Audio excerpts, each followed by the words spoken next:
मोर बयस 27 वर्ष होइथिला। मो ना सुमन। किंतु मो मा मोर बाघर कराउ नथिले। घरे आमे मा और झियो दुई जण ही रहथिलु। मु एक नौकरी करुथिले। मो मा कहूथिले जदि तोर बाघर कराई देबी तेबे एही घरे पैसा केउठु आसीबो। अनेक घरे एहीपरि हुए जे जदि जणे झियो भूल रोजगार करिबा आरंभ करे आउ से घरर एकमात्र रोजगारी हुए तेबे तार बाघर हुए नाही। किंतु मो बयस बहुत बढ़ी जाइथिला आउ मो बयस मो चेहरारू मध्य देखा जाउथिला। मु तांको कहूथिली बाघर परे मध्य मु तुमको पैसा पठाइबी। किंतु मा एहाको मानु नथिले। से कहूथिले बाघर परे तू बदल जिबू आ मु एही घरे पड़ी मरिबी। तोते खबर मध्य हेबो नाही। से कहूथिले तू बड़ बेशरम हटू। तेमिति बेशरम नारी को जदि स्वामी मिल जिवो तू ता सांगरे एते मिसी जिवु जे मां को आडे फेरी देखिबु नाही। जानि नाही से मो भितरे केउ बेशरमता देखिथिले। बाघर करिबा तो प्रत्येक मनिषर अधिकार। भगवान समस्तंको जोड़ी रे सृष्टि करिसेंती। पशु हेउ कि पक्षी समस्तंकर जोड़ी तयारी होइछि। सेहि परि मनिष मध्य जोड़ी रे ही रहि पारे। जे मानकर बाघर हुए नाही सेमानकर कोन जीवन अछि। मो मा निजे मध्य तो बाघर करिथिले। किंतु मोर भूल एहा नथिला जे मो मा मोर बाघर कराउ नथिले कारण से मते बेशरम भाबुथिले।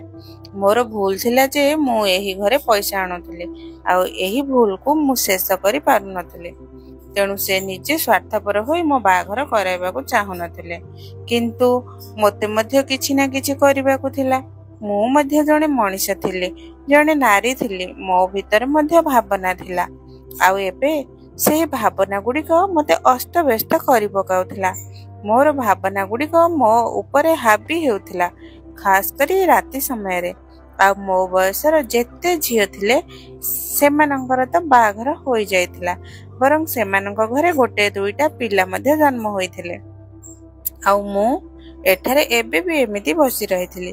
मु सेमानंक पाखकु मध्य जाउ नथिली नहले सेमाने निजर बाघर जीवनर एमिति कहानी आउ कथा सुनाउथिले जे मो मन आहुरी अधिक अस्तव्यस्त होउथला। मो मा कहूथिले तो बापा मध्य आमको छाड़ी चली गला किंतु आजी पर्यंत से केबे कहि नथिले जे से आमको छाड़ी काहे की चली गले। निश्चय किछि कारण थिला। मो बहुत सुंदरी नथिली आ मो चेहरा मध्य साधारण थिला। मते लागुथिला जे बोध हुए मो बापा मो मां को अन्य कोनोसी नारी पई छाड़ी चली गले। मो मां केबे कहि नथिले जे मो बापा एही दुनिया रु चली गले। से केवल कहूथिले जे से आमको छाड़ी चली गले। मु एक प्राइवेट स्कूल ले पढ़ाउथिली। से माने अधिक पैसा देउ नथिले। ग्रीष्म छुट्टी चलीथिला तेणु मु घरे ही थिले। घरे थाई कपड़ा सिलाई करथुली आ ग्रीष्म छुट्टी रे मोर जे क्षति हेउथिला ताहा पूरण करबाकू चेष्टा करुथिले। मु मध्य मो मां को परे बहुत सुंदरी नथिले। दिने मु घरे एका थिली। घरे आउ केही नथिले। हठात दुआरे खटखट शब्द हैला। मो मो रूम रे बसिथिली। मो मां मोहल्ला रे कोनोसी नारी घर को जाइथिले आ मोते कहि जाइथिले आउ गोटे अजणा कथा थिला जे से मोहल्ला रे अनेक नारी सह बंधुता करी रखिथिले। केतेबेले काहा घर को जाई समय कटाई आसुथिले तो केतेबेले केही तांको घर को आसुथिले। दुई जण एक घरे रहउछु तेबे आपण मानक मध्य रे केते कथा हेबो। तेणु से बाहर को चली जाउथिले किंतु मते केउ आडे जिबाकू देउ नथिले कारण दिने मो जणे सांग घर को जाइथिली तेबे से तार भाई पई मो संपर्क मागी नेथिला। सेही दिन ठारू मो मां मते केउ आडे जिबाकू देउ नथिले। एबे मो मध्य केउ आडे जाउ नथिले कारण जेमिति ही जाउथिले लोके मते मो बाघर विषय रे पचारुथिले। चुली रे दूध रखिथिली ताहा देखिबाकू कहिथिली किंतु मु भूली जाइथिली। मु देखि नथिली जेतेबेले दुआरे खटखट हैला देखिली दूध तो फुटुछि। आम घरे गैस नथिला। आमे गाँ रे रहउथुलो। आमे काठ जाळुथुलो। तरबर होई दूध को ओल्हाइबाकू जाइथिली जे मो हाथ जळी गला आ दूध मो गोड़ ऊपर पड़ी गला। एही समय रे दुआरे खटखट हैला। जे खटखट करिथिला से मो चित्कार सुनि भीतर को दौड़ी आसला। मु जोर रे चित्कार करिथिली बोध हुए। ବୋଧହୁଏ ସେ ଭାବିଥିଲା ଯେ କେହି ବିପଦରେ ଅଛି, ତେଣୁ ସେ ସିଧା ଭିତରକୁ ଆସିଗଲା ଆଉ ମୋର ସାହାଯ୍ୟ କରିବା ପାଇଁ ମୋ ଆଡ଼େ ଆଗେଇ ଆଇଲା। ମୋତେ ବହୁତ କଷ୍ଟ ହେଉଥିଲା। ସେତେବେଳେ ମୋତେ କାହା ନା କାହାର ସାହାଯ୍ୟ ଦରକାର ଥିଲା। ମୁଁ ଉଠି ପାରୁନଥିଲି। ସେ ମୋତେ ଉଠାଇଲା ଆଉ ରୁମକୁ ଆଣିଲା। ସାଙ୍ଗରେ ମୋ ଗୋଡ଼ରେ ଥଣ୍ଡା ପାଣି ଢାଳିଲା, ଯେଉଁଥିପାଇଁ ମୋତେ ବହୁତ ଆରାମ ମିଳିଲା। କିନ୍ତୁ ଯେତେବେଳେ ମୁଁ ଦେଖିଲି, ମୁଁ ଆଶ୍ଚର୍ଯ୍ୟ ହୋଇଗଲି। ସେ ଆଉ କେହି ନଥିଲା, ବରଂ ଜଣେ ଭିକାରୀ ଥିଲା। କିନ୍ତୁ ତାକୁ ଭିକାରୀ କହିବା ଉଚିତ ହେବ ନାହିଁ। ତାର ଚେହେରା ଓ ଦେହ ଗଠନ ବହୁତ ସୁନ୍ଦର ଥିଲା। କେବଳ ସେ ଟିକେ କଳା ଓ ମଇଳା ଦେଖାଯାଉଥିଲା। ଆଉ କୌଣସି ଅସୁବିଧା ନଥିଲା। ସମସ୍ତେ ଗରିବ ଲୋକ ତ ଅସୁନ୍ଦର ହୁଅନ୍ତି ନାହିଁ, ଯେମିତି ସମସ୍ତେ ଧନୀ ଲୋକ ସୁନ୍ଦର ହୁଅନ୍ତି ନାହିଁ। କେତେକ ଏମିତି ଥାନ୍ତି ଯେ ଯଦିଓ ସେମାନେ ଗରିବ, କିନ୍ତୁ ଲୋକେ ସେମାନଙ୍କୁ ଦେଖି ଭାବନ୍ତି ଯେ ଯଦି ଏମାନଙ୍କ ମୁହଁ ହାତ ଧୋଇ ଦିଆଯାଏ, ଭଲ କପଡ଼ା ପିନ୍ଧାଯାଏ, ତେବେ ଏମାନେ କୌଣସି ହିରୋ ଠାରୁ କମ୍ ଦେଖାଯିବେ ନାହିଁ। ଏହି ବ୍ୟକ୍ତି ମଧ୍ୟ କିଛି ଏମିତି ଦେଖାଯାଉଥିଲା। ସେ ମଧ୍ୟ ମୋର ସାହାଯ୍ୟ କରିଥିଲା। ମୁଁ ହଠାତ୍ ମୋ ହାତ ପଛକୁ କରିଦେଇଥିଲି। ମୁଁ କହିଲି, ତୁମେ ଭିତରକୁ ଆସିବାକୁ କିପରି ସାହସ କଲ? ତୁମେ ମୋତେ ହାତ କିପରି ଲଗାଇଲ? ସେହି ବ୍ୟକ୍ତି କହିଲା, ମୁଁ ତ ଏଠାରେ ଭିକ୍ଷା ମାଗିବାକୁ ଆସିଥିଲି। ତୁମର ଚିତ୍କାର ଶୁଣି ସାହାଯ୍ୟ କରିବାକୁ ଚାଲି ଆସିଲି। ଭଲ କାମର ତ ଜମାନା ହିଁ ନାହିଁ। ଯଦି ତୁମକୁ ଖରାପ ଲାଗିଥାଏ, ତେବେ ମୋତେ ମାଫ କରିଦିଅ। ମୁଁ ବୋଧହୁଏ ଅଧିକ କହିଦେଇଥିଲି, କିନ୍ତୁ ସେ ମୋର ସାହାଯ୍ୟ କରିଥିଲା। ଯଦି ସେ ମୋତେ ଠିକ୍ ସମୟରେ ଉଠାଇ ନଥାନ୍ତା, ତେବେ ମୁଁ ସେହିଠାରେ ପଡ଼ି ରହିଥାନ୍ତି, କାରଣ ମୋ ଗୋଡ଼ ଜଳି ଯାଇଥିଲା ଆଉ ମୁଁ ଉଠିପାରୁ ନଥିଲି। ମୁଁ ତାକୁ କହିଲି, ମୋତେ ମାଫ କରିଦିଅ, ମୁଁ ରାଗରେ ଥିଲି। ମୁଁ ତାକୁ ପଚାରିଲି, ତୁମେ ଭିକ୍ଷା କାହିଁକି ମାଗୁଛ? ତୁମକୁ ଭୋକ ଲାଗୁଛି କି? ସେ କହିଲା, ମୋତେ ବହୁତ ଭୋକ ଲାଗିଛି, 2 ଦିନରୁ ଖାଇନାହିଁ। ମୁଁ କହିଲି, ଠିକ୍ ଅଛି, ତୁମେ ଏଠାରେ ବସ, ମୁଁ ତୁମ ପାଇଁ ଖାଦ୍ୟ ଆଣୁଛି। ମୁଁ ଏକ ଥଳିରେ 2ଟି ରୁଟି ଆଉ ଟିକେ ତରକାରୀ ଡବାରେ ପୂରାଇ ଥଳିରେ ରଖି ତାକୁ ଦେଇଦେଲି। ସେ ମୋତେ ବହୁତ ଆଶୀର୍ବାଦ ଦେଲା ଆଉ କହିଲା, ଆଜି ପର୍ଯ୍ୟନ୍ତ କେହି ମୋ ସହ ଏତେ ନରମ ଭାବରେ ବ୍ୟବହାର କରିନାହିଁ। ଯେତେବେଳୁ ଫକିର ହେଇଛି, ଲୋକଙ୍କର ଏମିତି କଥା ଓ କାର୍ଯ୍ୟ ଦେଖିଛି ଯେ ମାନବିକତା ଉପରେ ବିଶ୍ୱାସ ହିଁ ଉଠିଯାଇଛି। ସେତେବେଳେ ମୋତେ ବୁଝା ପଡ଼ିନଥିଲା ଯେ ସେ କାହିଁକି କହିଲା ଯେ ଫକିର ହୋଇଛି। ସେ ତ ଭିକାରୀ ହିଁ ଥିଲା। ନିଶ୍ଚୟ କୌଣସି ଭିକାରୀର ସନ୍ତାନ ହେବ। ତାର ବାପା ମଧ୍ୟ ଭିକାରୀ ହେବ, ତେଣୁ ସେ ଏହି କାମ କରୁଥିଲା। ମୁଁ କହିଲି, କିଛି କଥା ନାହିଁ, ତମେ ମଧ୍ୟ ତ ମୋର ଏତେ ଯତ୍ନ ନେଲ।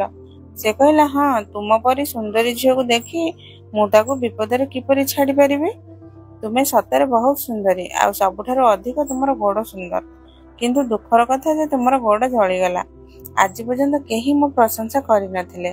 ଯେତେବେଳେ ମୁଁ ଯୁବତୀ ଥିଲି, କେତେଜଣ ମୋ ଆଡ଼େ ଦେଖୁଥିଲେ, କିନ୍ତୁ ଏମିତି କେହି କାହାର ଗୋଡ଼ ପ୍ରଶଂସା କରେ ନାହିଁ, କାରଣ ଗୋଡ଼ ଆମ ଶରୀରର ଏମିତି ଏକ ଅଂଶ ଯାହା ସମସ୍ତଙ୍କର ସୁନ୍ଦର ହୁଏ ନାହିଁ। ସେ କଥାରେ ମୋର ପ୍ରଶଂସା କରିଦେଲା।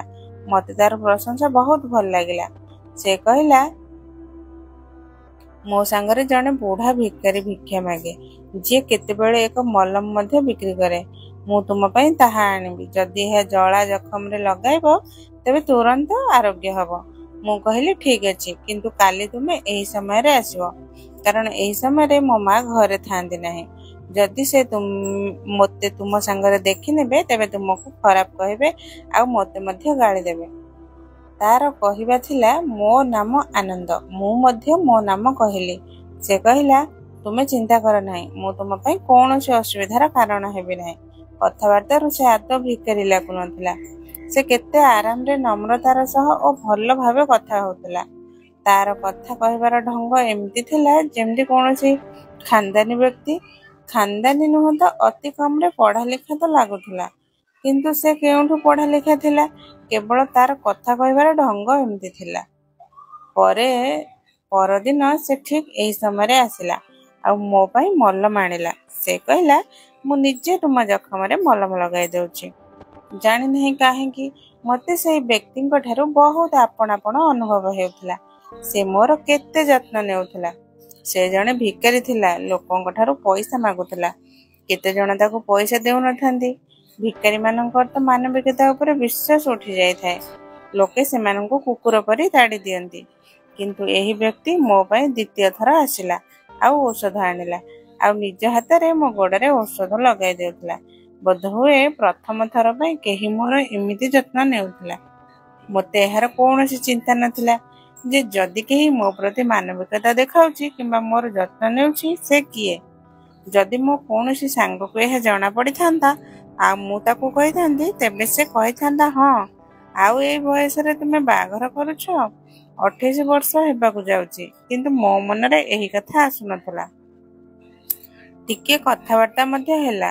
ମୁଁ ଆଜି ମଧ୍ୟ ତାକୁ ଖାଦ୍ୟ ଖୁଆଇଥିଲି, ବରଂ ମୁଁ ତାକୁ ମୋ ଖାଦ୍ୟ ଦେଇଥିଲି, କିନ୍ତୁ ତାକୁ ଏହା କହିନଥିଲି। ଏବେ ସେ ପ୍ରତିଦିନ ମୋ ପାଖକୁ ଆସିବାକୁ ଲାଗିଲା। ଆମର ବନ୍ଧୁତା ହେଲା ଆଉ ଆମେ ସେଇ ବନ୍ଧୁତାକୁ ଚାଲୁ ରଖିଥିଲୁ। କ'ଣ ଝିଅ ଓ ପୁଅ ବନ୍ଧୁ ହୋଇପାରନ୍ତି ନାହିଁ? ମୋତେ ଲାଗୁନଥିଲା ଯେ ତା ମନରେ ଏମିତି କିଛି ଥିଲା କି ମୋ ମନରେ। ସେ ମୋର ସାହାଯ୍ୟ କରିଥିଲା। ଏମିତି ଆମେ ପ୍ରତିଦିନ ମିଳିବାକୁ ଲାଗିଲୁ। ସେ ଆସୁଥିଲା, ମୁଁ ତା ପାଇଁ ଆଗରୁ ଖାଦ୍ୟ ବାହାର କରି ରଖୁଥିଲି ଆଉ ତାକୁ ଖୁଆଉଥିଲି। ଯଦି କେତେବେଳେ ନିଜ ପାଇଁ କିଛି ଭଲ ରୋଷେଇ କରୁଥିଲି ତାହା ମଧ୍ୟ ତାକୁ ଦେଇ ଦେଉଥିଲି। ଯଦି ମୋ ମା ଘରେ ନଥାନ୍ତି, କାହା ଘରକୁ ଯାଇଥାନ୍ତି, ତେବେ ମୁଁ ତାଙ୍କୁ ଘରେ ହିଁ ଡାକୁଥିଲି ଆଉ ଆମେ ଅନେକ କଥାବାର୍ତ୍ତା କରୁଥିଲୁ ଓ ଏକାଠି ଖାଦ୍ୟ ଖାଉଥିଲୁ। ମୁଁ ତାକୁ ମୋ ବାପାଙ୍କର କିଛି ପୁରୁଣା କପଡ଼ା ମଧ୍ୟ ଦେଇଥିଲି। ମୁଁ କହିଲି, ନୂଆ କପଡ଼ା ପିନ୍ଧି ସଫାସୁତୁରା ରୁହ। ସେ କହିଲା, ଯଦି ମୁଁ ସଫାସୁତୁରା ରହିବି ତେବେ ମୋତେ ଭିକ୍ଷା କିଏ ଦେବ? ମୁଁ କହିଲି, ଏହା କ'ଣ କଥା? ତୁମେ କ'ଣ ଭାବୁଛ ଲୋକେ ତୁମକୁ ମଇଳା ରଖିବା ପାଇଁ ପଇସା ଦିଅନ୍ତି? ଏହି କଥାରେ ଆମେ ଦୁହେଁ ହସି ପଡ଼ିଲୁ। କେତେବେଳେ କଥାବାର୍ତ୍ତା କରୁଥିବା ସମୟରେ ତାର ମୁହଁରୁ ଏମିତି କିଛି କଥା ବାହାରି ଆସୁଥିଲା ଯେଉଁଥିପାଇଁ ମୁଁ ଆଶ୍ଚର୍ଯ୍ୟ ହେଉଥିଲି। ମୁଁ କହିଲି, ତୁମକୁ ଏହି ଜିନିଷ ଗୁଡ଼ିକ ବିଷୟରେ କିପରି ଜଣା? ସେ କହିଲା, ମୁଁ ଅନେକ ଜାଗାରେ ବୁଲୁଛି। କେଉଁଠାରେ କେହି ବସିଥାଏ, ମୁଁ ପଛରୁ ଯାଇ ବସୁଛି ଆଉ ସେମାନଙ୍କ କଥା ଶୁଣୁଛି। ତେଣୁ ମୋର ଜ୍ଞାନ ବହୁତ ଅଛି। ଅର୍ଥାତ୍ ତା ପାଖରେ ବହୁତ ଜ୍ଞାନ ଥିଲା ଆଉ ଅନେକ ସୂଚନା ଥିଲା। ଆମର ବନ୍ଧୁତା ଗାଢ଼ ହେଲା ଆଉ ଏହି ବନ୍ଧୁତା ଦିନେ ପ୍ରେମରେ ବଦଳିଗଲା। ସେ କହିଲା, ତୁମର ଏପର୍ଯ୍ୟନ୍ତ ବାହାଘର କାହିଁକି ହେଲା ନାହିଁ? ତୁମେ ତ ଭଲ ଓ ବୁଦ୍ଧିମାନ ଲାଗୁଛ। ମୁଁ କହିଲି, ମୁଁ ଆସନ୍ତା ବର୍ଷ 28 ବର୍ଷର ହେବି, କିନ୍ତୁ ଜାଣିନାହିଁ କାହିଁକି ମୋ ମା ମୋର ବାହାଘର କରାଉନାହାନ୍ତି। ସେ କହନ୍ତି ଯେ ପୁରୁଷମାନେ ବିଶ୍ୱାସଘାତକ ହୁଅନ୍ତି, ଛାଡ଼ି ଚାଲିଯାଆନ୍ତି। ତେଣୁ ସେ ମୋର ବାହାଘର କରାଇବାକୁ ଚାହୁଁନାହାନ୍ତି। ମା କହିଦେଇଥିଲେ, ତୁ ବାହାଘରର ଚିନ୍ତା ମନରୁ ବାହାର କରିଦେ। ଏହା ଭାବ ନାହିଁ ଯେ ଆଜି ନୁହେଁ ତ କାଲି ତୋ ମା ତୋର ବାହାଘର କରାଇଦେବ। ମୋତେ ତୋର ବାହାଘର କରାଇବାକୁ ହିଁ ନାହିଁ। ଆଉ ମୋ ମାଙ୍କ ପାଖରେ ବାହାଘର ପାଇଁ ପଇସା ମଧ୍ୟ ନଥିଲା। ଦହେଜର ଏକ ତୃଣ ମଧ୍ୟ ଏପର୍ଯ୍ୟନ୍ତ ତିଆରି ହୋଇନଥିଲା। ତେବେ ଦହେଜ ବିନା ବାହାଘର କିପରି ହେବ? ତୁମେ ହିଁ ଚିନ୍ତା କର। ଆଜିକାଲି ଲୋକେ ଏତେ ଖରାପ ଯେ ଦହେଜ ବିନା ଝିଅ ନିଅନ୍ତି ନାହିଁ। ସେ କହିଲା, କେତେ ଲୋକ ଏମିତି ଅଛନ୍ତି ଯେଉଁମାନଙ୍କୁ ଦହେଜରୁ କିଛି ମତଲବ ନାହିଁ। ମୁଁ କହିଲି, ଏମିତି ଲୋକ କେଉଁଠି ମିଳନ୍ତି? ସେ କହିଲା, ଜଣେ ଏମିତି ବ୍ୟକ୍ତି ତୁମ ସାମ୍ନାରେ ବସିଛି। ମୁଁ କହିଲି, କିନ୍ତୁ ତୁମେ ତ ଭିକାରୀ। ତୁମ ସହ ବାହାଘର କରିବାକୁ ମୋ ମା କେବେ ମାନିବେ ନାହିଁ। ତାର କହିବା କଥା ଥିଲା, ଯଦି ତୁମେ ପ୍ରେମ କରୁଛ ତେବେ ମୋ ସହ ବାହାଘର କର। ଆମେ ପ୍ରେମର ଇଜହାର ତ କରୁଥିଲୁ, କିନ୍ତୁ ଏମିତି ନୁହେଁ ଯେ ଏକ ଆଉ ଜଣଙ୍କ ବିନା ରହିପାରିବୁ ନାହିଁ। ସେ କେବଳ କହିଥିଲା, ତୁମେ ମୋତେ ଭଲ ଲାଗୁଛ।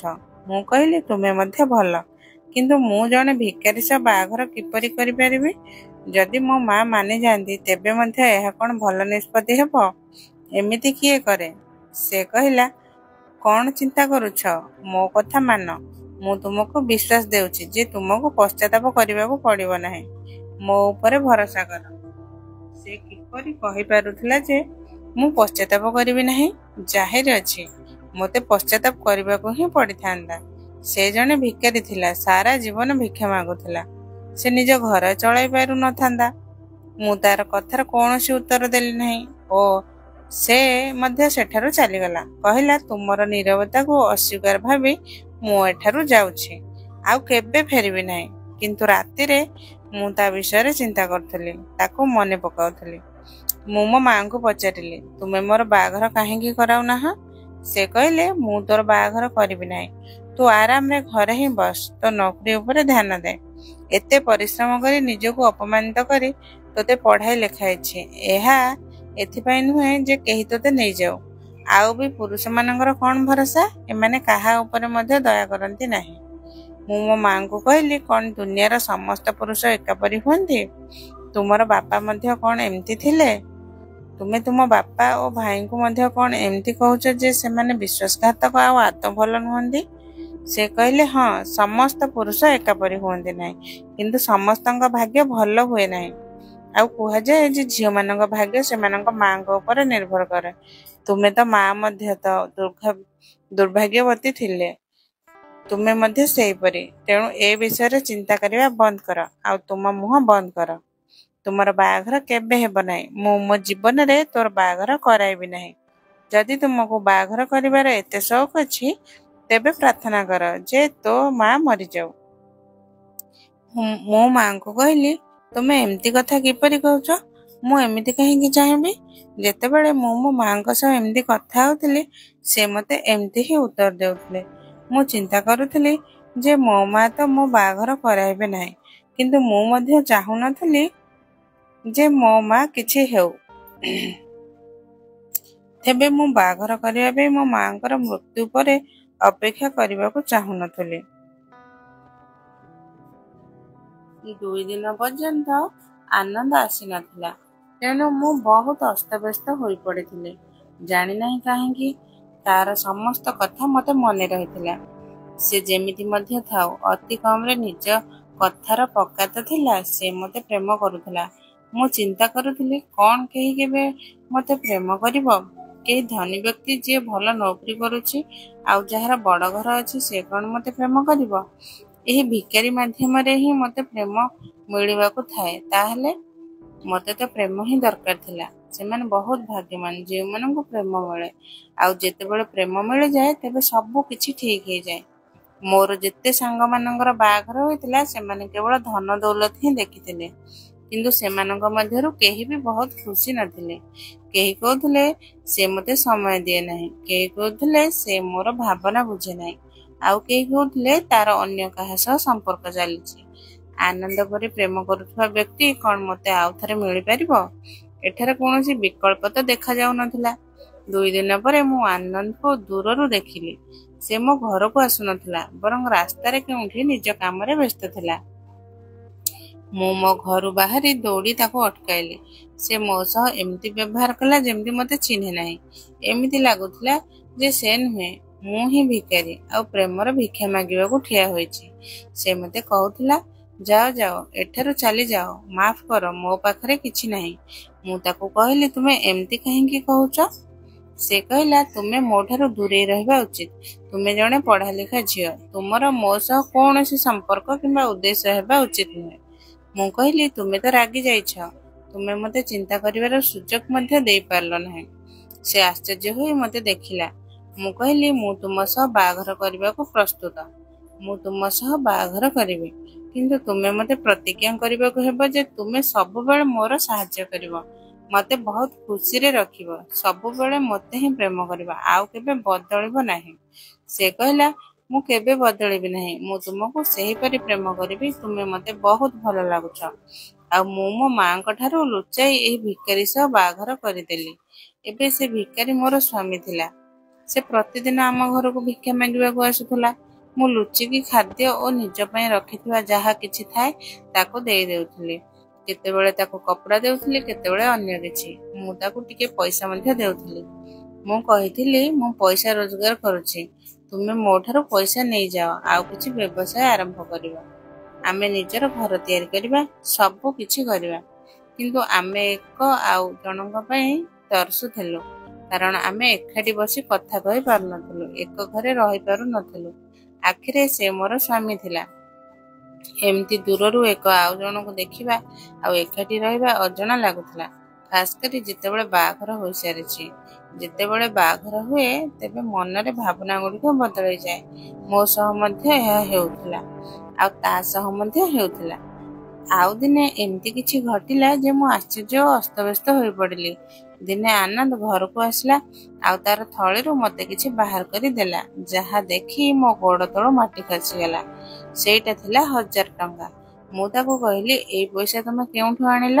ସେ କହିଲା, ତୁମକୁ ମୋତେ ପଇସା ଦେବାର ଦରକାର ନାହିଁ, ବରଂ ମୁଁ ତୁମକୁ ପଇସା ଦେବି।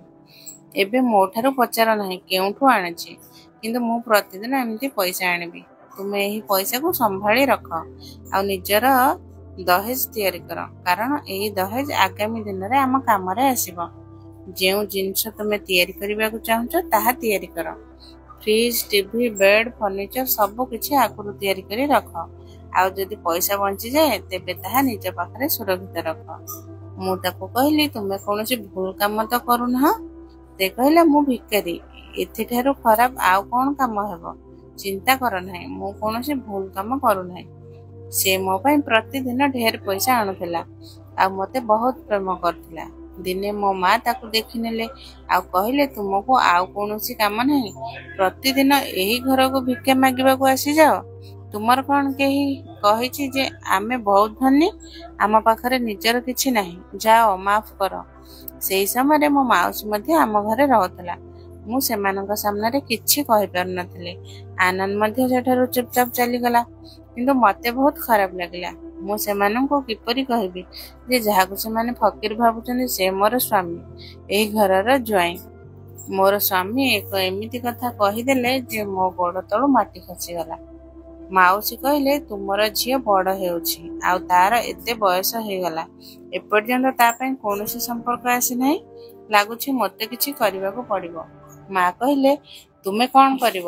ଜରା କହ, ତମର ମନରେ କଣ ଚାଲିଛି? ଦୁଇ ଭଉଣୀ ହସ ମଜାକରେ କଥା ହେଉଥିଲେ। ଯେତେବେଳେ ମାଉସୀ କହିଦେଲେ, ତାର ବାହାଘର ମୋ ବଡ଼ ଦେଓର ସହ କରାଇଦିଅ, ମୋ ମାଙ୍କ ହାତରୁ ତରକାରୀ ଝୁଡ଼ି ଖସି ପଡ଼ିଲା। ମା କହିଲେ, ତୁମକୁ ଲଜ୍ଜା ଲାଗୁନାହିଁ? ଯୁବତୀ ଭାଣିଜୀ ପାଇଁ ନିଜ ପୁଅର ସମ୍ପର୍କ ପଠାଉଛ? ସେ ପୁଅ ଯିଏ ନିଜର ପ୍ରଥମ ପତ୍ନୀକୁ ତଲାକ ଦେଇଛି ଆଉ ଏବେ ମଧ୍ୟ ତାର ପିଲାମାନଙ୍କ ଖର୍ଚ୍ଚ ଦେଉଛି। ମାଉସୀ କହିଲେ, ତାହେଲେ କଣ ହେଇଛି? ତୁମର ଝିଅ କଣ ଖାସ୍? ଚେହେରା ସୁନ୍ଦର ତ ନୁହେଁ, ଖାଲି BA ଡିଗ୍ରୀ କରିଛି। ତାହେଲେ ତାହା ପାଇଁ କଣ ହେବ? ସେ ମାସକୁ କେତେ ରୋଜଗାର କରେ? 10,000ରୁ 15,000। ମୁଁ ଏତେ ଭଲ ସମ୍ପର୍କ କହୁଛି, ଆଉ ତୁମେ ତାର ପତ୍ନୀ ଏତେ ଅସଭ୍ୟ ଥିଲ ଯେ ତଲାକ ନ ଦେଇ ଆଉ କଣ କରିବ? କିନ୍ତୁ ଏହା ତ ମୋ ଘରର ଝିଅ। ଭାବ, ଗୋଟେ ଘରୁ ବାହାରି ଆଉ ଗୋଟେ ଘରକୁ ଚାଲିଯିବ। ଶାଶୁଘର ସହ କୌଣସି ଅସୁବିଧା ହେବ ନାହିଁ। ସେ ତାର ନିଜର ଘର। ମୋ ଗୋଡ଼ ତ ଏଇ ଘରେ ଜମି ରହିଛି। ଯଦି ସେ ମୋ ଦେଓରାନୀ ହୁଏ ତେବେ ମୁଁ ତାର ବହୁତ ଯତ୍ନ ନେବି। ମୋ ମା ହଠାତ୍ ବହୁତ ଆଶ୍ଚର୍ଯ୍ୟ ହେଲେ ଆଉ ରାଗି ମଧ୍ୟ ଗଲେ। କିନ୍ତୁ ମାଉସୀ ଏମିତି କଥା କହିଦେଲେ ଯେ ମୋ ମା ଚିନ୍ତାରେ ପଡ଼ିଗଲେ। ମାଉସୀ କହିଲେ, ଏହି ଘରକୁ ଛାଡ଼, ତୁମେ ଭଡ଼ା ଘରେ ଅଛ, 2 ଜଣ ପାଇଁ ଭଡ଼ା ଦେଉଛ। ତୁମେ ମୋ ସାଙ୍ଗରେ ଚାଲ, ମୋ ସ୍ୱାମୀ ମଧ୍ୟ ତ ଏହି ଦୁନିଆରେ ନାହାନ୍ତି। 2 ଭଉଣୀ ଏକାଠି ବସି କଥାବାର୍ତ୍ତା କରିବୁ। ଏଥିରେ କଣ ଅସୁବିଧା? ତୁମର ଝିଅଠାରୁ ମଧ୍ୟ ଦୂରେଇ ରହିବାକୁ ପଡ଼ିବ ନାହିଁ, ତୁମର ଆଖି ଆଗରେ ହିଁ ରହିବ। ମୋ ଘରର ଛାତ ଉପରେ ଗୋଟେ ରୁମ୍ ଖାଲି ଅଛି, ତୁମ ରହିବାର ବ୍ୟବସ୍ଥା କରିଦେବି। ଆଉ ଦହେଜରେ କଣ ଦରକାର? ଏହି ଘରରେ ଯେଉଁ ସାମଗ୍ରୀ ଅଛି ସେସବୁ ଉଠାଇ ଏଠାକୁ ଆସିଯାଅ। ମୋ ମାଉସୀ ଯେମିତି କୌଣସି ଯାଦୁକରୀ। ସେ ମୋ ମାଙ୍କର ଦୁଃଖର ନାଡ଼ି ଉପରେ ହାତ ରଖି ଦେଇଥିଲେ। ଯେମିତି ମୋ ମାଙ୍କୁ ଏକା ରହିବାକୁ ପଡ଼ିବ ନାହିଁ, ଦହେଜ ମଧ୍ୟ ତିଆରି କରିବାକୁ ପଡ଼ିବ ନାହିଁ, ଆଉ ବାହାଘର ମଧ୍ୟ ଆରାମରେ ହୋଇଯିବ। ମୋ ମା ଚିନ୍ତାରେ ପଡ଼ିଗଲେ ଆଉ ହସି ମଧ୍ୟ ଦେଲେ। ମାଉସୀ ବୁଝିଗଲେ ଯେ ତାଙ୍କର ତୀର ନିଶାନାରେ ଲାଗିଛି, ଆଉ ତାଙ୍କର ନିଶାନା କେବେ ଚୁକେ ନାହିଁ। ସେ ତାଙ୍କର ନାକାରା ଓ ଖରାପ ମନ ଥିବା ଦେଓର ପାଇଁ ମୋ ସମ୍ପର୍କ ନେବାକୁ ଚାହୁଁଥିଲେ, ଆଉ ଏହା ହେବାକୁ ଯାଉଥିଲା। କିନ୍ତୁ ମୁଁ ଲୋକଙ୍କୁ କଣ କହିବି ଯେ ମୁଁ ତ ଆଗରୁ ହିଁ ବାହାଘର କରିସାରିଛି, ଆଉ ବାହାଘର ଉପରେ ବାହାଘର ହେବ ନାହିଁ। ମୋ ମାଉସୀ ଘରୁ ଚାଲି ଯାଇଥିଲେ। ମୁଁ ମୋ ମାଙ୍କୁ କହିଲି, ମୋତେ ବାହାଘର କରିବାକୁ ନାହିଁ। ମା କହିଲେ, ଆଗେ ତ ବାହାଘର ପାଇଁ ହଙ୍ଗାମା କରି ବସୁଥିଲୁ, ମୋର ବାହାଘର କରାଇ ଦିଅ। ଏବେ ଯେତେବେଳେ ଏତେ ଭଲ ସମ୍ପର୍କ ମିଳିଛି, ଯେଉଁଥିରେ ସବୁ କିଛି ଆମର ପସନ୍ଦ ଅନୁସାରେ, ଦହେଜ ମଧ୍ୟ ଦେବାକୁ ପଡ଼ିବ ନାହିଁ, ତେବେ ତୁମେ କହୁଛ ଯେ ମୁଁ ବାହାଘର କରିବି ନାହିଁ? ମୁଁ କହିଲି, ମୁଁ ବିଲକୁଲ ବାହାଘର କରିବି ନାହିଁ। ତୁମେ ମୋତେ ଜୀବନରୁ ମାରିଦିଅ, କିନ୍ତୁ ମୁଁ ବାହାଘର କରିବି ନାହିଁ। ମା ଆଶ୍ଚର୍ଯ୍ୟ ହୋଇ ମୋତେ ଦେଖୁଥିଲେ ଆଉ ମୋ କଥା ଗୁଡ଼ିକ ଉପରେ ଧ୍ୟାନ ଦେବାକୁ ଲାଗିଲେ। ସେ କହିଲେ, ତୁମେ ଏମିତି କାହିଁକି କହିଲ? ମୁଁ ବାହାଘର କରିପାରିବି ନାହିଁ କହିବାର ଅର୍ଥ କଣ?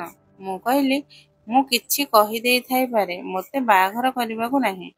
ମୁଁ ଆନନ୍ଦକୁ ଏଇ କଥା କହିବାକୁ ଚାହୁଁଥିଲି। ଯାହା ବି କରିବାକୁ ଅଛି ଜଲ୍ଦି କର। କୌଣସି ଦିନ ସଫାସୁତୁରା ହୋଇ ଆମ ଘରକୁ ଆସ। ମୁଁ ମୋ ମାଙ୍କୁ ମିଛ କହିବି ଯେ ସେ ହକିକତରେ ଫକୀର ନୁହେଁ। କିଛି ବି କରିବି, କିନ୍ତୁ ସେ ଆମ ଘରକୁ ଆସି ମୋ ସମ୍ପର୍କ ମାଗୁ। କିନ୍ତୁ ଆନନ୍ଦକୁ ଆଜି 7 ଦିନ ହେଲା ସେ ମୋ ଘରକୁ ଆସିନଥିଲା। ମୁଁ ବହୁତ ଅସ୍ତବ୍ୟସ୍ତ ହେଲି। ମତେ ବୁଝା ପଡୁନଥିଲା ଯେ ମୁଁ କଣ କରିବି। ସେ ମତେ ଧୋକା ଦେଇ ଚାଲି ଯାଇ ନଥିଲା ତ? କିନ୍ତୁ ଏହା କେମିତି ଧୋକା ଥିଲା ଯେ ନିଜର ପଇସା ମୋ ହାତରେ ଦେଇ ଦେଇଥିଲା ନା? ସେ ମତେ ଧୋକା ଦେଇ ନଥିଲା। ସେ ମତେ ଧୋକା ଦେଇ ପାରେ ନାହିଁ। ନିଶ୍ଚୟ ତା ସହ କିଛି ହୋଇଛି କିମ୍ବା ସେ କୌଣସି ଅସୁବିଧାରେ ଫସି ରହିଛି। ମୋ ମନରେ ଖରାପ ଚିନ୍ତା ଆସୁଥିଲା। କିଛି ବୁଝା ପଡୁନଥିଲା ଯେ ମୁଁ କଣ କରିବି। ଦିନେ ମୁଁ ଘରେ ଏକା ଥିଲି। ମୋ ମା ମଧ୍ୟ ଘରେ ନଥିଲେ। ହଠାତ୍ ଆନନ୍ଦ ଆସିଲା। ତାକୁ ଦେଖି ମୁଁ ଫୁଟି ଫୁଟି କାନ୍ଦିବା ଆରମ୍ଭ କଲି। ମୁଁ କହିଲି, 7 ଦିନରୁ ମୋର ଜାନ୍ ବାହାରି ଯାଇଥିଲା। ତୁମେ ଜାଣିନାହଁ କେଉଁଠି ରହିଯାଇଥିଲ। ତୁମକୁ କଣ ହେଇଥିଲା? ସେ କହିଲା, ମୁଁ ବିଲକୁଲ ଠିକ ଅଛି। କେବଳ ଗୋଟେ ଅସୁବିଧାରେ ଫସି ଯାଇଥିଲି। ତୁମକୁ ପରେ ଆରାମରେ କହିବି। ଆନନ୍ଦକୁ ଦେଖି ମୁଁ ତାର ହାତ ଧରି ଘର ଭିତରକୁ ଟାଣି ଆଣିଲି। କାରଣ ମୋ ମା ଘରେ ନଥିଲେ। ମୁଁ କହିଲି, ମୋତେ ତୁମ ସହ ବହୁତ ଜରୁରୀ କଥା ହେବାକୁ ଅଛି। କିନ୍ତୁ ସେ ମୋର ଜରୁରୀ କଥାକୁ ଆଜ ବୁଝୁନଥିଲେ। ସେ କହିଲା, ହଁ, ମୋତେ ମଧ୍ୟ ତୁମକୁ କିଛି ଦେଖାଇବାକୁ ଅଛି। ସେ ତାର ଥଳିରେ ହାତ ପୁରାଇଲା। ନିଶ୍ଚୟ ସେ ସେଠାରୁ ପଇସା ବାହାର କରୁଥିଲା। କିନ୍ତୁ ମୋତେ ଆଜି ପଇସା ଠାରୁ ଅଧିକ ଜରୁରୀ କଥା କହିବାକୁ ଥିଲା। ମୁଁ କହିଲି, ଆଗେ ମୋ କଥା ଶୁଣ। ମୋତେ ପଇସା ଦରକାର ନାହିଁ। ଏଇ ପଇସା ତୁମ ନିଜ ପାଖରେ ହିଁ ରଖ। କିନ୍ତୁ କିଛି ବହୁତ ଖରାପ ହେଇଛି। ଆଉ ଏବେ ଆମକୁ ଏହା ସମସ୍ତଙ୍କୁ କହିବାକୁ ହେବ। କିନ୍ତୁ ସେ ମୋ କଥା ଶୁଣୁନଥିଲା। ତାପରେ ସେ ଏକ ଜିନିଷ ବାହାର କଲା, ଯାହା ଦେଖି ମୋ ଗୋଡ଼ ତଳୁ ମାଟି ଖସିଗଲା। ମୁଁ ତାକୁ କେବଳ ଗୋଟେ ଶବ୍ଦ କହିଲି, ତୁମେ ମୋତେ ତଲାକ ଦେଇଦିଅ। ସେ ତାର ଥଳିରୁ ଗୋଟେ ଫଟୋ ବାହାର କରିଥିଲା ଆଉ କହିଥିଲା, ଏହା ମୋ ବାପାଙ୍କର। କାରଣ ସେଇ ଫଟୋ ଆଉ କାହାର ନଥିଲା, ବରଂ ମୋ ନିଜ ବାପାଙ୍କର ଥିଲା। ଏହାର ଅର୍ଥ ଥିଲା ଯେ ସେ ମୋର ଭାଇ ଆଉ ମୁଁ ତା ସହ ବାହାଘର କରି ବସିଥିଲି। ମୋ ଠାରୁ ବହୁତ ବଡ଼ ପାପ ହୋଇଯାଇଥିଲା। ଆଉ ଏହାର ଗୋଟେ ହିଁ ଉପାୟ ଥିଲା ଯେ ମୋତେ ତଲାକ ଦେଇଦିଅ। ଯେତେବେଳେ ମୁଁ ତଲାକର କଥା କହିଲି, ସେ ଆଶ୍ଚର୍ଯ୍ୟ ଓ ଅସ୍ତବ୍ୟସ୍ତ ହୋଇଗଲା। ସେ କହିଲା, ତୁମେ ଏମିତି କାହିଁକି କହୁଛ? ତାପରେ ମୁଁ ଚିତ୍କାର କରି କହିଲି, ଏହା ମୋ ବାପା। ମୁଁ ତାଙ୍କର ଝିଅ। ଆନନ୍ଦ ଏତେ ପର୍ଯ୍ୟନ୍ତ କହିଦେଇଥିଲା ନା, ଏହା ମୋ ବାପା। ମୁଁ କହିଲି, ଏହା ମୋ ବାପା ଆଉ ମୁଁ ତାଙ୍କର ସନ୍ତାନ। ମୋତେ କିଛି ବୁଝା ପଡୁନଥିଲା। ମୋ କାନରୁ ଧୂଆଁ ବାହାରୁଥିଲା। ମନର ଧଡ଼କନ କାନରେ ଶୁଣା ଯାଉଥିଲା। ଶରୀର ଥରୁଥିଲା। ଆନନ୍ଦର ଅବସ୍ଥା ମଧ୍ୟ ଏମିତି ହୋଇଯାଇଥିଲା। ଆମେ ଏକ ଆଉ ଜଣଙ୍କର ଭାଇ ଭଉଣୀ ଥିଲୁ। ମୁଁ ବୁର୍ବୁର କାନ୍ଦୁଥିଲି। ମୋତେ କିଛି ବୁଝା ପଡୁନଥିଲା। ଆନନ୍ଦ କହିଲା, ମୋ ସାଙ୍ଗରେ ଚାଲ। ସେ ମୋତେ ତାର ବାପାଙ୍କ ପାଖକୁ ନେଇଗଲା। ଯେତେବେଳେ ମୁଁ ମୋ ବାପାଙ୍କୁ ଦେଖିଲି, ତେବେ ଆଉ ଫୁଟି ଫୁଟି କାନ୍ଦିବାକୁ ଲାଗିଲି ଆଉ ତାଙ୍କ ସହ ଗଳି ହେବାକୁ ଚାହିଁଲି। କିନ୍ତୁ ମୋ ବାପା ମୋତେ ହାତର ଇଶାରାରେ ଅଟକାଇ ଦେଲେ ଆଉ କହିଲେ, ଏହି ଝିଅକୁ ଏଠାରୁ ତୁରନ୍ତ ନେଇଯାଅ। ଆନନ୍ଦ ଫକୀର ନଥିଲା, ବରଂ ସେ ଫକୀର ହେବାର ନାଟକ କରୁଥିଲା। ସେ ଜଣେ ପ୍ରାଇଭେଟ ଜାସୁସ ଥିଲା ଆଉ ଗୋଟେ ବହୁତ ଭଲ ଘରେ ରହୁଥିଲା। ଯେତେବେଳେ ମୁଁ ତାଙ୍କୁ ଦେଖି ଭାବୁକ ହେଲି, ମୁଁ କହିଲି, ମୁଁ ତୁମର ଝିଅ। ସେ କହିଲେ, ତୁମେ ମୋର ଝିଅ? ଏହା ତୁମକୁ କିଏ କହିଲା? ତୁମେ ମୋର ଝିଅ ଆଦୌ ନୁହଁ। ମୁଁ କହିଲି, ମୁଁ ତୁମର ଝିଅ। ତୁମେ ମୋତେ ଆଉ ତୁମର ପତ୍ନୀକୁ ଛାଡ଼ି ଦେଇଥିଲ ଆଉ ଏଠାରେ ବଡ଼ ଘରେ ରହୁଛ। ଆମେ ଗୋଟେ ମହିଳା ଘରେ 2 ବେଳା ଖାଦ୍ୟ ପାଇ କଷ୍ଟରେ ରହୁଛୁ। ତୁମକୁ ଆମର କୌଣସି ଅନୁଭବ ନାହିଁ। ତାପରେ ମୋ ବାପା ମୋତେ ଏମିତି ଏକ କଥା କହିଲେ ଯେ ମୋ ଗୋଡ଼ ତଳୁ ମାଟି ଖସିଗଲା ଆଉ ମୋ ମୁଣ୍ଡରୁ ଆକାଶ ମଧ୍ୟ ଉଡ଼ିଗଲା। ମୋ ବାପା କହିଲେ, ତୁମର ମା ମୋର ମଙ୍ଗେତର ଥିଲେ। ଆମେ ଏକ ଆଉ ଜଣକୁ ବହୁତ ପ୍ରେମ କରୁଥିଲୁ। କିନ୍ତୁ ବାହାଘର ପୂର୍ବରୁ ମୋତେ ଜଣା ପଡ଼ିଲା ଯେ ସେ ଗର୍ଭବତୀ ଅଛନ୍ତି ଆଉ ତାଙ୍କ ଗର୍ଭରେ ଅନ୍ୟ କାହାର ପିଲା ଅଛି। ସେ ଅନ୍ୟ କାହା ସହ ସମ୍ପର୍କ ରଖୁଥିଲେ ଆଉ ମୋତେ ଧୋକା ଦେଇଥିଲେ। ତେଣୁ ମୁଁ କେବେ ତାଙ୍କ ସହ ବାହାଘର କଲି ନାହିଁ, ବରଂ ତାଙ୍କୁ କହିଦେଇଥିଲି ଯେ ସେ ତାଙ୍କ ରାସ୍ତା ଯାଆନ୍ତୁ ଆଉ ମୁଁ ମୋ ରାସ୍ତାରେ ଯିବି। ମୁଁ ତାଙ୍କ ଆଡ଼େ କେବେ ଫେରି ଦେଖି ନାହିଁ। ତୁମେ ତାଙ୍କର ଝିଅ ହିଁ ହେବ, କିନ୍ତୁ ମୁଁ ତୁମର ବାପା ନୁହେଁ। ମୁଁ ଏହି ଗାଁକୁ ଛାଡ଼ି ସହରକୁ ଚାଲି ଆସିଥିଲି ଆଉ ଏହାର ବାହାଘର କରିଦେଇଥିଲି। ଏହା ମୋର ପୁଅ। ତାର ନାମ ଆନନ୍ଦ। ସେ ଜଣେ ଜାସୁସ। ତେଣୁ ଏଠାରେ ଫକୀର ହେବାର ନାଟକ କରି ନିଜ କାମ କରୁଥିଲା। ସେ ମୋତେ କହିଥିଲା ଯେ ତାକୁ ଜଣେ ଝିଅ ସହ ପ୍ରେମ ହୋଇଛି ଆଉ ସେ ତା ସହ ବାହାଘର କରିଛି। ଯଦି ସେହି ଝିଅ ତୁମେ ହିଁ, ତେବେ ମୁଁ ତୁମକୁ କେବେ ବୋହୂ ଭାବେ ଗ୍ରହଣ କରିବି ନାହିଁ। କାରଣ ଯେମିତି ମା ସେମିତି ଝିଅ। ତୁମେ ମଧ୍ୟ ସେହିପରି କରିବ। ମୁଁ ଏବେ ମଧ୍ୟ ଆଘାତରୁ ଗୁଞ୍ଜୁଥିଲି। ମୋର ସ୍ୱାମୀ କହିଲା, ଏମିତି କିଛି ନାହିଁ। ମୁଁ ଏହି ଝିଅକୁ ପ୍ରେମ କରୁଛି। ମୋ ବାପା କହିଲେ, ଯେଉଁ ଝିଅ ଜଣେ ଫକୀର ସହ ବାହାଘର କରିପାରେ ସେ ଆଉ କ'ଣ କରିପାରେ ନାହିଁ? ଘରକୁ ଆସିଥିବା ଫକୀର ସହ ସେ ବାହାଘର କଲା, ତେବେ କାଲି କ'ଣ କରିବ? ମୋର ସ୍ୱାମୀ କହିଲା, ଆପଣ ଏହି ଘଟଣାକୁ ଅନ୍ୟ ଦୃଷ୍ଟିରେ ଦେଖୁଛନ୍ତି। ମୁଁ ଅନ୍ୟ ଦୃଷ୍ଟିରୁ କହୁଛି ଯେ ଏହି ଝିଅ ଜଣେ ଫକୀର ସହ ବାହାଘର କରିଛି, ଅର୍ଥାତ୍ ତାକୁ ଧନ ଦୌଲତ ଓ ଖ୍ୟାତି ସହ କୌଣସି ସମ୍ପର୍କ ନାହିଁ। ତାକୁ ମୋ ସହ ପ୍ରେମ ଥିଲା। ଯଦି ଆପଣ ତାକୁ ବୋହୂ ଭାବେ ଗ୍ରହଣ ନ କରନ୍ତି, ତେବେ ମୁଁ ଘର ଛାଡ଼ି ଚାଲିଯିବି। ବାପା ଓ ପୁଅ ମଧ୍ୟରେ ଝଗଡ଼ା ଆରମ୍ଭ ହେଲା, ଆଉ ମୁଁ ମୋ ନିଜର ଦୁଃଖରେ ବସି ରହିଥିଲି। ଘରକୁ ଫେରି ଆସିଲି। ଆନନ୍ଦ ମୋତେ କହିଥିଲା, ମୁଁ ସମ୍ପର୍କ ନେଇ ଆସିବି, ଆଉ ଆମେ ତୁମକୁ ଠିକ୍ ଭାବରେ ବିଦାୟ କରି ନେଇଯିବୁ। ମୁଁ ମୋ ମାଆଙ୍କୁ ସବୁ କଥା କହିଦେଲି। ମୋ ମାଆ ମୋ ମୁହଁରେ ଚାପୁଡ଼ା ମାରିଲେ, ଆଉ କହିଲେ, ତମକୁ ଲଜ୍ଜା ଲାଗୁନାହିଁ? ତୁ ମୋ ପିଠି ପଛରେ ଏହିସବୁ କରିଥିଲୁ? ମୁଁ ମୋ ମାଆଙ୍କୁ ହକିକତରେ କହିଲି, ତୁମେ ମଧ୍ୟ ତ ଏହି କାରଣ କରିଥିଲ। ମୋ ମାଆ ମୁଣ୍ଡ ନୁଆଇଁ ଦେଲେ। ମୁଁ କହିଲି, ତୁ ସାରା ଜୀବନ ମୋତେ ମିଛ କହିଲୁ ଯେ ମୋ ବାପା ଆମକୁ ଛାଡ଼ି ଚାଲିଗଲେ। ଏବେ ତୁ ମୋତେ କହିଦେ ଯେ ମୋର ଅସଲି ବାପା କିଏ? ମୋ ମାଆ କହିଲେ, ସେ ଏହି ଦୁନିଆରେ ନାହାନ୍ତି। ମୁଁ କହିଲି, ମୁଁ ତୁମ ପରି କୌଣସି ଭୁଲ କାମ କରିନାହିଁ। ମୁଁ ବାହାଘର କରିଛି, ସେ ମଧ୍ୟ ସେଇ ବ୍ୟକ୍ତି ସହ ଯାହାକୁ ମୁଁ ପ୍ରେମ କରୁଛି। ଏବେ ତୁମକୁ ମୋତେ ବିଦାୟ କରିବାକୁ ହେବ। ମୋ ମାଆ ଚୁପ୍ ହୋଇଗଲେ। ସେ କିଛି କହିପାରୁ ନଥିଲେ, କିନ୍ତୁ ମୁଁ ମୋ ମାଆକୁ ଛାଡ଼ି ମଧ୍ୟ ଯାଇପାରୁ ନଥିଲି, ଆଉ ଏହି ଘରେ ମଧ୍ୟ ରଖିପାରୁ ନଥିଲି ଯେଉଁଠାରେ ତାଙ୍କର ପୂର୍ବ ପ୍ରେମିକ ରହୁଛନ୍ତି। ମୋତେ ବୁଝା ପଡ଼ୁନଥିଲା ଯେ ମୁଁ କ'ଣ କରିବି।